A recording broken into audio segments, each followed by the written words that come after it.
Hey guys, how's it going? It's your boy Housing Savage Attendant here, and welcome back to Final Fantasy XIV. And yes, it is welcome back because this is actually like one of the first games on my channel ever that was like what I posted when I started YouTube about 6-7 years ago, I guess. So I don't know.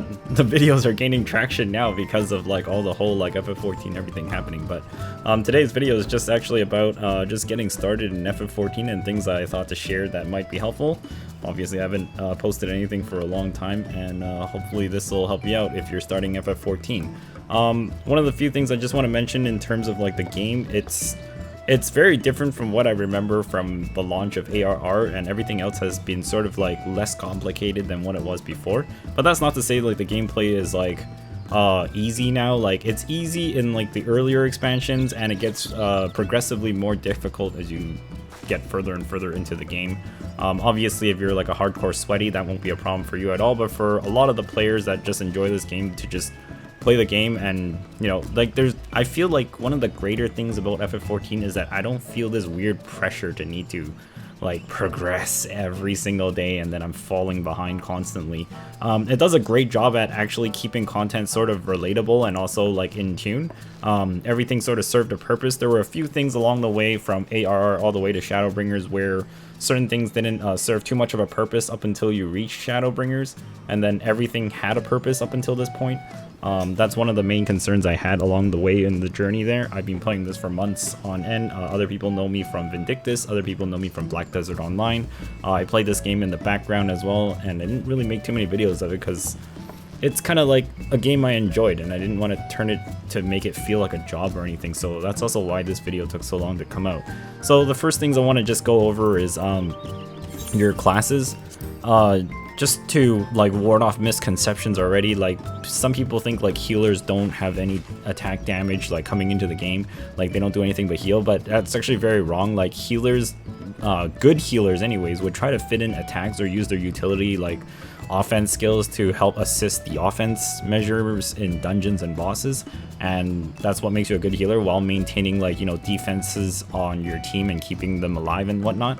And same with tanks. Tanks have to maintain the boss's aggro, essentially. It's enmity. It's targeting at you all the time. That's basically the tank's job, and also to like maybe rescue in like higher end raids where you have to have 2 tanks instead of just 1 in your casual usual dungeons in like the early stages of the game.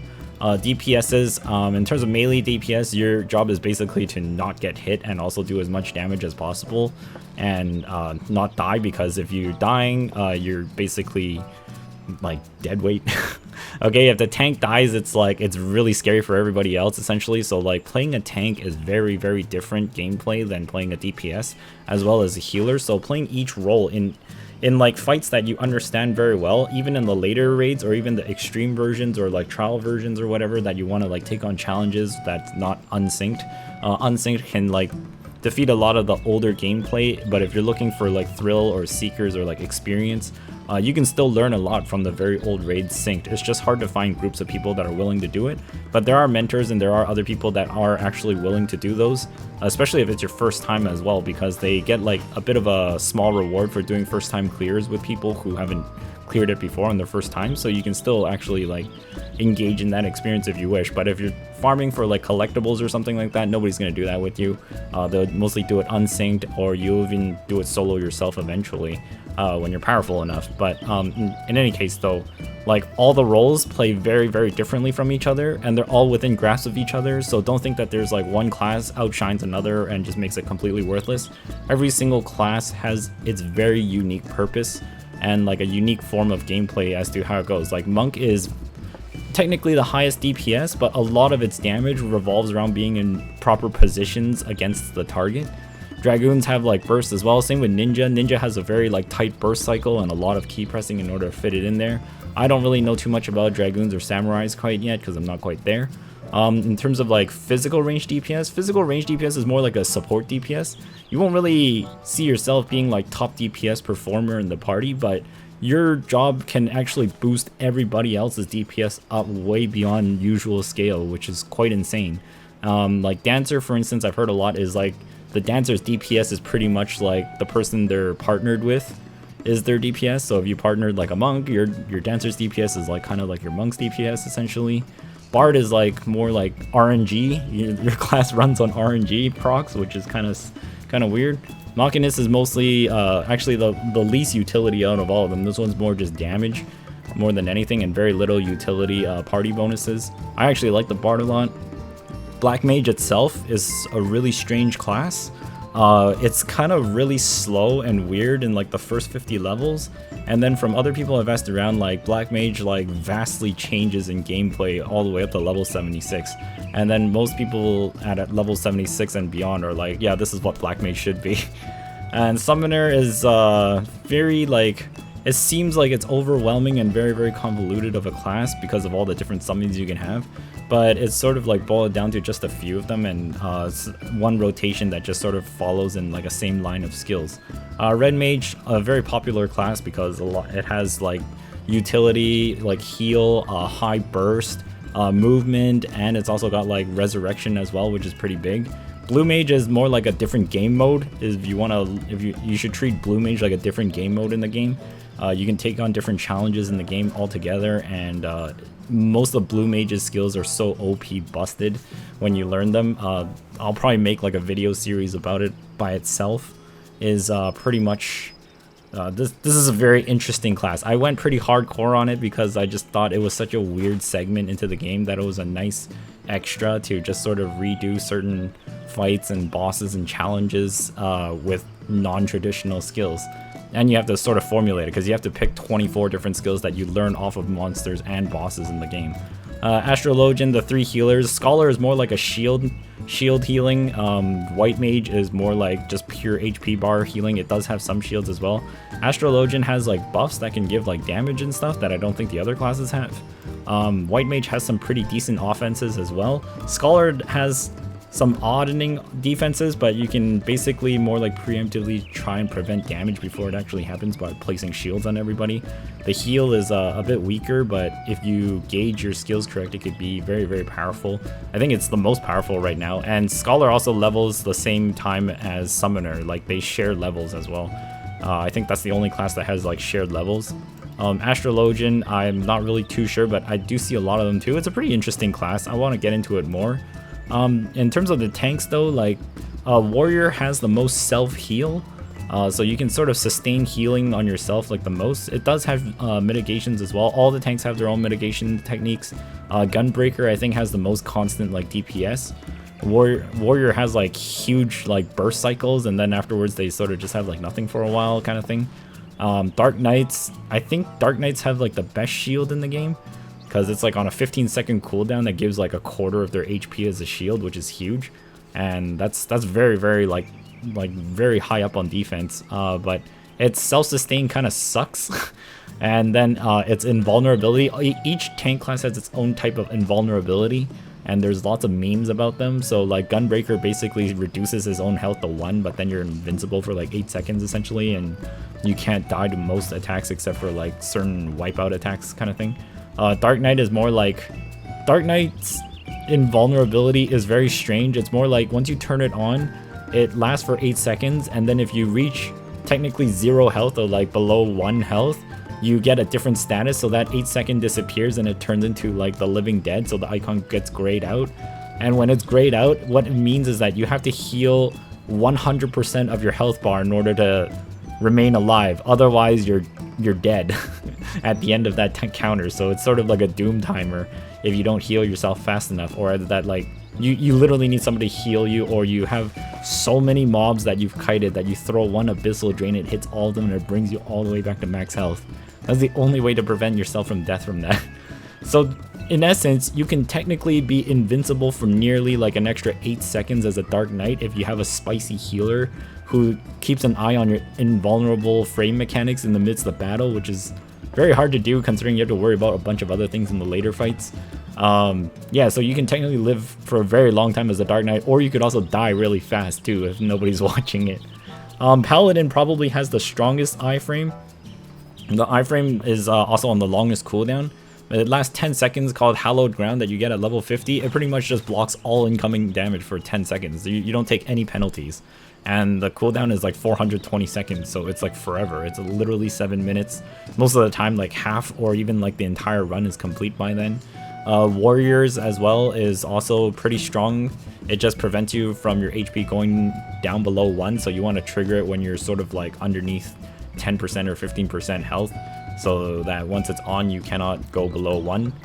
So the most like strongest like iframes would be like Paladin, and then Warrior, and then the Gunbreaker, and then the Dark Knight. I would definitely put Dark Knight at the bottom because you have to go full health, otherwise you're dead either way, which is sometimes kind of hard to recover from depending on what's going on in the fight.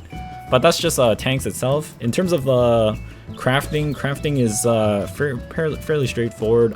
It can get really dicey and spicy, but if you're just pushing for levels and max, it's actually really quick and easy. It's mostly just getting recipes in, or trying to use it to make money, or getting unlocking recipes at first is quite a bit of a journey and a hurdle. I did like the crazy thing of crafting one of every single item in the game off the recipe list so that I don't have to see them anymore, and that's pretty much what I did for every single craft job. That's obviously not normal among most players, so you don't have to do that. Easier ways is to just bring it through like deliveries is what people do. They normally just buy the items with some gil on the marketplace. People are crafting and putting them up all the time kind of thing. That's a more easier way, or just doing like firmament stuff when you reach Heaven's Ward. And yeah, so that's just like class overview. I also want to go over just game settings. Game settings I kind of wish I knew when I actually started playing the game was like target, for instance, it's under the UI settings, and under HUD, you want to toggle all these server times here. I don't know what hour format, it depends on like what regional server you're in. So you want to have like all these clocks on, because it's actually kind of important in terms of like syncing up like open world stuff or like bosses and things with other players that are doing certain fates or duties, or like special bosses that spawn at certain times. Or you just want to sync up on like kiting times and whatnot, so you're on track with what everybody else is doing. Most people use ET, which is Eorzea time, which is the in-game time, rather than local time, because local time it could be different between time zones, and server time it could be different between servers. The data center, I don't know if that's like the same, but across all the servers in one data center. And also, down here you can also toggle this display only detrimental effects you inflict if you think icons are way too overwhelming for you. But usually I leave this off if you want to sort of be in synchronization with other people, if you need to chain stun like a mob in higher fights. But early on it might be okay to just turn this off so that you're not really overwhelmed with like a bunch of icons, but you maybe just leave it off anyways, because like if you want to learn to sort of combo mechanics with like your teammates, it's probably better to see like which skill effects timers are down, especially in early stage games when there aren't so many debuffs or icons on the boss, that you can at least like digest the information more easily before things get overwhelming in the later stages of the game. And also this thing here, display target's remaining HP percentage. I highly recommend everybody turn this on so that you can at least have an idea of like what your enemy target's HP percentage is at. It's not on by default. This is very, very useful because like when you do limit breaks in parties, or like certain attacks and combos or whatever, you can sort of gauge how much HP that the boss is going to lose, and you can kind of like figure out where you might want to limit break to prevent it from doing certain mechanics, and just entirely skip that entire portion of mechanics or whatever that a boss might have. As well as like in early runs, like using limit breaks on like monsters just as soon as the bar is ready in regular dungeon runs is probably actually quite beneficial, especially if you're a ranged DPS, since it's an AoE shot. Most of those dungeons you're going to be killing a shit ton of mobs anyways, so you might as well just like nuke them as fast as you can to speed up the run. Or either that, if you got a single DPS hitter, then make sure like the single DPS person uses the limit break on it. Doesn't really matter who uses it, because the limit break's damage is calculated based on the overall party's strength. It's not based on that person's gear or strength. It tallies up everybody's power in that party and throws it at the boss. So you don't have to worry about like, oh, this person should just use it or that person should just use it. It's just, you can just use it whenever you want. Usually like the interruption from a limit break actually disables whoever's using it for quite a while, and like they're already losing DPS from just using it. So you want to try and trigger it off at like opportune moments as best as you can. Another thing, like, I also wish I like knew when I came back was doing the Hall of the Novice, especially if you're new to the game. If you're new to the game, you want to do the Hall of Novice. I can't tell you how many times like I ran through like some of the dungeons with new players that have completely zero ideas of what their like role or class was supposed to do, especially like a tank or a healer, and like the tank not turning their tank stance on or maintaining aggro. All these like exercises tell you like how to do it, and like some people might be like, oh, this is like a waste of time. It's not a waste of time because it also gives you a permanent ring as well. That's also very useful, called the brand new ring. And this is really good for anybody who's starting new into FF14 because this ring is 30% more EXP on any class that's level 30 and below. And even if you go up to like level 50, for instance, and then you do like a leveling roulette, for instance, and you hit like a dungeon that's under level 30 and your character sinks to under level 30, you can just swap this ring back in and you'll still get that EXP bonus even though you're like a level 50 character, but you're synced down like below level 30.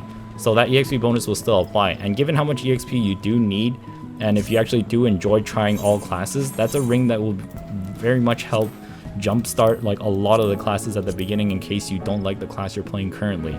Switching classes is very easy. You don't have to make like new characters kind of thing. You can just swap around them however you want, just clicking like buttons or just going through your gear set list. So you can also turn all of these into hotkeys by just dragging them onto the hotbar by left clicking and all that, instead of having to open that menu all the time. So you can just insta swap. And so like these exercises are specific to the class that you're on, but there's only 3 kinds obviously, so one for tank, one for healers, and one for DPSs. The DPSs are pretty much gonna be the same. You also get costume items as well from them. There's just some level 15 gear that you won't be using too much, but you can sort of wear them as like glamours or whatever. So just for like fashion and outfit later on down the game, which is a lot of the game actually, like chasing down fashion items and just trying to make your character look kind of cool, I guess. And like working on relics, which take like forever. That's like the actual real like grindy parts of the game. Obviously I've grinded quite a lot because I have a bunch of like completed relics here and there, on top of like getting like a Zeta weapon, which is an insane amount of grind.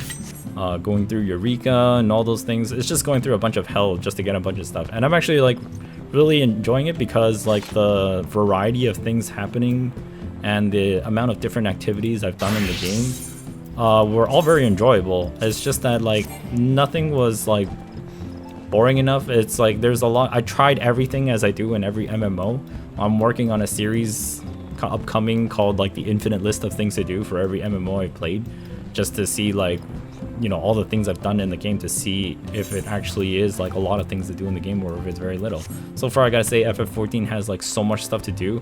I was a little bit worried that there might not be anything to do for a theme park MMO, but turns out there's like way too much to do. Other things that you might want to like engage in is tribal currencies, so basically building up reputation with like all the tribes in each realm of each expansion. The main game has 5 tribes alone. Every other expansion has 3. It does take a while. These are time gated by days, and then you also have like an entire city that you're trying to rebuild. There's a lot of world rebuilding mechanics in FF14, which I think was really cool. Very few games do this. I don't know why they don't do it. It's actually really easy to implement. They just have to build a fully constructed, like, you know, end product and then just deconstruct it and then put a bunch of quests in between. I really don't get why like more MMOs don't do things like this, and they can just leave it instanced to the player so it doesn't have to like affect another player who's coming into the region brand new and has no idea, and then they just see like a completed city. But they also have like group project stuff as well too, which was weird with the crafting in the firmament, and they've got like competitions with like high scores. I haven't really jumped into that yet either, and I do want to jump into it since I finished like my insane crafting journey. But yeah, and then you've got like obviously like the Blue Mage. It's got its own weird challenges like every week when you actually unlock all sorts of those things. It also has its own entire jump log of like going through the dungeons as a full party of Blue Mages, which is hard to get together if you don't have a static group to play with kind of thing. So there's very many things to do. Those are just a few to list off of it. You can also go to the casino as well and do the casino sort of mini games and grinding and challenges there. Chocobo racing is also like raising chocobos takes like a long time to do. Leveling up your own squad. Eventually later on leveling up NPCs. I don't really want to click this because it'll have like partial spoilers in here. I don't really want to spoil too much. I don't think I've spoiled much of anything here. So you can level up NPCs as well later on. And then there's also like collection of things here where you can collect, this has to do with like stories. There's other game crossovers, bleed overs into the game. Achievement hunting is a real grind in this game, trying to get like particular mounts just to look cool or for bragging rights. Completing like chain fates in certain maps where it spawns like a very tough boss to destroy, which usually you won't be able to do on your own. Most of the times some of these bosses only spawn like once every 3 days kind of thing, and it's hard to catch them. You can also go to like nightclubs and whatever, like some people like make houses and whatever simply to hold like nightclubs and stuff, and just go ERP or whatever into like private rooms and stuff and just hand out free food or whatever, or hire you as like an RPer and be like a I don't know, some kind of lap dance maid or something and pay you like 200,000 gil an hour every night or something. Yeah, there's kind of, it's kind of a wild variety that FF14 has. So I was just like, this is kind of cool. And then the same thing is like, I log off and I don't play for 3 days because I'm busy with work, and then I come back into the game and I feel like I just picked up where I left off and the game hasn't like left me behind. It's a pretty great feeling. On top of that, the community is like really great. You probably heard it a dozen times, but honestly, I feel like the game culture and just the way the game plays out encourages this. So it's actually usually pretty good. Out of like the 6-7 months I played, no, has it been? It's been 8 months. So out of the last 8 months I played, I haven't like blocked anybody. I've made like a shackload of friends just out of nowhere, and like I have like nobody blocked at all except for like one person, but they're not even on here anymore, or maybe they got banned or something for something. I don't really know or care, but it was just like one person. Compared to like other MMOs, I'm not really like inclined to engage with most people. I'm usually pretty antisocial, kept to myself over the years. Black Desert Online was like one of the few MMOs where I actually reached out and started talking to people, and FF14, it happened even faster because just everybody was pretty pleasant. So it's not a joke when they say like the community is good. It actually is, and like the gameplay and encouragement, or at least within the server I'm in, everybody seems to be very encouraging. So I'm even more inclined to want to help people, and like I feel kind of bad that I put this video out so late into like the gameplay when I should have just did it off the get-go while everything was still fresh. So now I have to do like memory recall for all my experiences through. But yeah, other than that though, like even like buying an apartment is pretty nice. You can decorate stuff. Decorating houses is almost like an entire game itself in this. It's also pretty exhausting to decorate an entire house. Collecting minions and making outfits while grinding relics and doing the content itself, while like giving touch to everything, powering up grind zones, doing like fate chases, and then later on material chasing and whatnot. And then also like searching for music scrolls so that you can have it just on a playlist in your own home kind of thing. Go collecting more like portraits around the world kind of thing and just stuff it with your room. You can also review cutscenes in the inn or at your own apartment if you have one of these benches. And you can also just view your character as well, have a haircut. I'm playing the bunny race, which unfortunately doesn't get a lot of headgears. And yeah, that's kind of FF14 for me right now. So far, it's a pretty good game. I will say the devs do definitely care. Naoki Yoshida still writes letters to this day from when I played ARR, so the man is definitely dedicated to the game. I don't think this game is falling apart anywhere. After Endwalker's expansion comes, they even said that's not the end of FF14, it's just the end of like the giant arc from ARR to Endwalker, is one giant story wrapping up. So I'm very excited to see what happens after Endwalker, because that means there's going to be another arc that they're probably opening up. So I really doubt that that's going to be the end. And yeah, it's for an MMO in terms of like Final Fantasy style, it definitely does feel like a Final Fantasy game. There's a lot of cameos from all the previous FFs in this game as well. You'll notice like certain themes or like boss themes if you have any kind of nostalgia or experience playing other FF games. Theme and like lore. Soundtrack is literally 10 out of 10. Skill effects and particles are also 10 out of 10.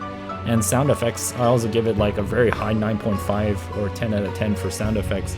Graphics obviously aren't exactly superb, but I'm using like G-Shade, which this is like the basic default graphics, but when you're using G-Shade, you can also like amplify the graphics and whatnot, and it's just like a overlay mod tool that doesn't really affect the game other than its visual aesthetics, and it makes the game look pretty good actually, to be honest, and it doesn't kill my computer either. My computer is like barely struggling to like keep this game running, and I'm running on a 10-year-old CPU, which obviously I need to upgrade, but in any case though, I'm very happy with the experience so far, and I've saved a lot of money playing FF14 as well, so so that's it. That's all I have to do for the intro and like just sort of like the overview into FF14. I hope this kind of like helped you out and gave you an idea of what you're jumping into. If you're really unsure, well, there's those ads and memes all over the place. Have you heard of the critically acclaimed MMO FF14? You can play up to Heavensward, the first expansion, for free, if you so wish, before you start subscribing to the pay-to-play model that they offer. Alright, thanks so much for watching, and I'll see you later. Peace. Oh, one thing I forgot to mention that was really important to me that actually pissed me the hell off while I was playing. It's the under the Keybinds settings by default, chat. On default settings, it's temporarily switch chat mode, right? You want to change this temporary switch to switch chat mode. So swap all those hotkeys that are in this temporary switch to switch chat mode. Alright?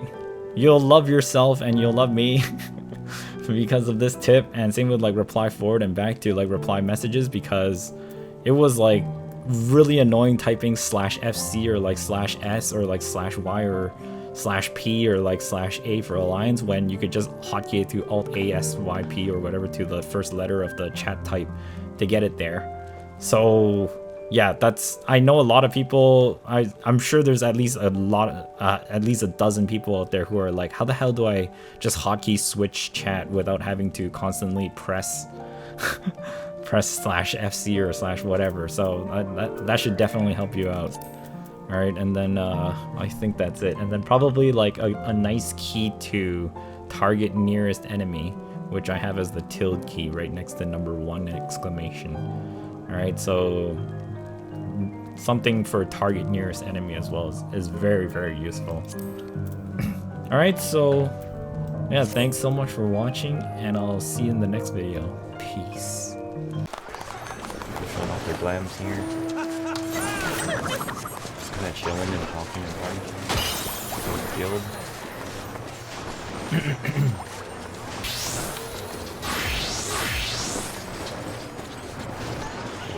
got a big dude.